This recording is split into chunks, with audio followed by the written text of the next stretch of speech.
कल रात 12 बजे तक ईरान के सभी पावर प्लांट बंद, जलते, फटते और फिर कभी इस्तेमाल न होने लायक हो जाएंगे। मेरा मतलब है पूरी तरह से नष्ट। मेरा मतलब है पूरी तरह से नष्ट। ट्रंप की धमकी पर IRGC ने किया पलटवार। आतंकवादी अमेरिकी सेना का LHA-7 जहाज इस लहर के बाद आक्रामक हमलों की चपेट में आने से उसे हिंद महासागर में पीछे हटना पड़ा।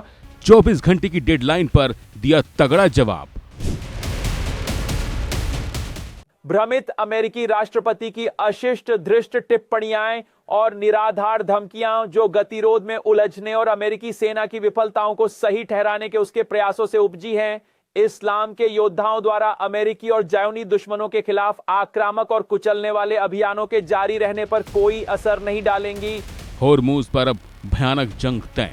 हमारे पास एक योजना है, हाँ एक योजना है हमारी सेना की शक्ति के कारण, जहां ईरान का हर पुल तबाह कर दिया जाएगा।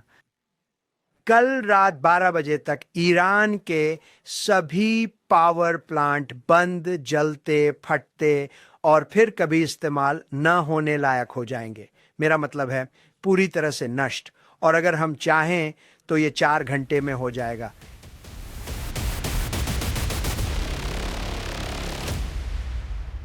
जी हां, मिडिल ईस्ट में हालात हर घंटे के साथ और खतरनाक होते जा रहे हैं और इस बीच अमेरिकी राष्ट्रपति ट्रंप का ये बयान आग में घी डालने का काम कर रहा है। एक तरफ डोनाल्ड ट्रंप की खुली चुनौती और दूसरी तरफ ईरान का सीधा जवाब। ट्रंप ने साफ कहा है कि अगर स्ट्रेट ऑफ होर्मुज नहीं खोला गया तो अमेरिका बड़ा सैन्य एक्शन ले सकता है और यह हमला ईरान के इंफ्रास्ट्रक्चर तक पहुंच सकता है। लेकिन इस बार ईरान झुका नहीं बल्कि खुलकर सामने आया। IRGC के एक अधिकारी इब्राहिम जुल्फकारी ने साफ चेतावनी दी है कि अगर अमेरिका ने दबाव बनाया तो पूरा क्षेत्र उसके लिए नर्क बन जाएगा।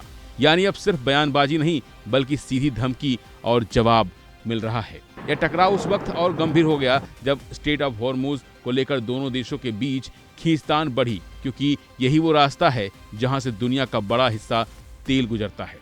ईरान पहले ही साफ कर चुका है कि वह किसी अस्थायी समझौते के लिए तैयार नहीं है बल्कि स्थायी समाधान चाहता है और उसने अमेरिका के प्रस्ताव को भी ठुकरा दिया है।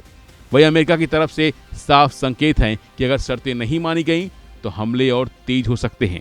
यानी एक तरफ डेडलाइन, दूसरी तरफ शर्त।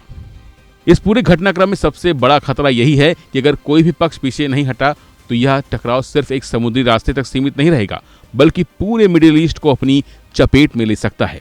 और इसके साथ ही सिर्फ युद्ध तक नहीं बल्कि तेल की कीमतों, वैश्विक बाजार और सप्लाई चेन तक जाएंगी। सूत्रों के मुताबिक बातचीत की कोशिशें भी चल रही हैं, लेकिन जमीन पर हालात अभी बेहद तनावपूर्ण हैं और दोनों पक्ष अपनी अपनी स्थिति पर अड़े हुए हैं।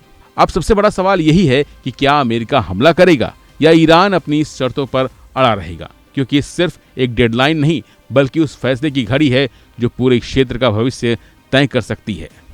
फिलहाल के लिए बस इतना ही। बाकी अपडेट के लिए बने रहिए वन इंडिया हिंदी के साथ। Subscribe to One India and never miss an update. Download the One India app now.